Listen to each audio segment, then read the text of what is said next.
So, ayun. Taylor rin Belaro from batch 4. So, yung topic po natin today ay matatagpuan sa atin ni Pastor Russell, which is the kailan mabuting maging isip bata. It is about the general revelation.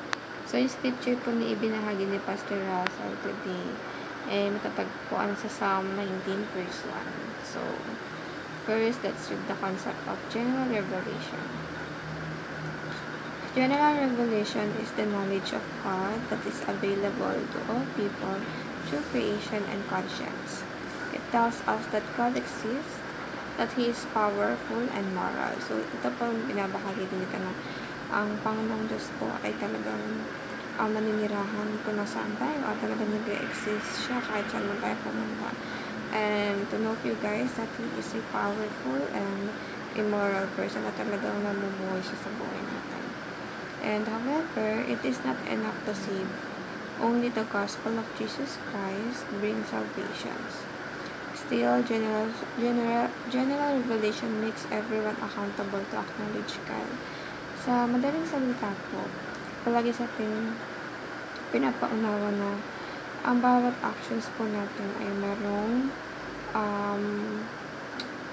tawag dito, mayroon siyang kaakibat na of course, yung magiging cause ng ginawa mong bagay. So, for example, gumawa ka ng maling bagay. So, tingin mo ba yung magiging cause, ang magiging result is ikakaganda o ikakaginhawa ng buhay natin, which is no.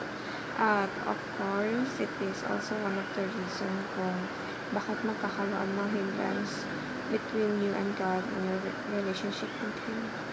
So, we have here the generational revelation, which is the heart. Conscience reveals God's moral law. In mind, reason reveals God's laws of logic and intuition. The universe reveals God's laws of nature. And we have here the teachings, which is the whole creation reveals the glory of God. The whole creation is a sanctuary, and the whole creation evokes awe and wonder. Ito po yung parang nagiging guide natin din in life, no? Na lahat po ng ginagawa natin sa buhay natin ay may mga basis, and we should act in a sense na talagang yung magiging cause nito is pinag-iisipan natin, because as time goes by, since palagi natin sinasabi na every day is a blessing, so we should acknowledge everything that dahil na we are accountable for everything that we have to in our lives. The applications here are to turn worship into a lifestyle, and read the whole creation as a place of worship, and be a child in God's words of wonder. So, ang ginagawa po natin na dito pinapaintindi sa atin na gawin nating lifestyle din yung pag-worship sa Panginoon. Hindi lang natin siya i-worship tuwing linggo dahil ayun pinapapalo ng pagsamba natin. But of course, we should always acknowledge Him every day, every hour, every seconds of our lives, because hindi pa natin alam yung araw ng pagbubuhay. It might be later, it might be now, it might be tomorrow. So we have no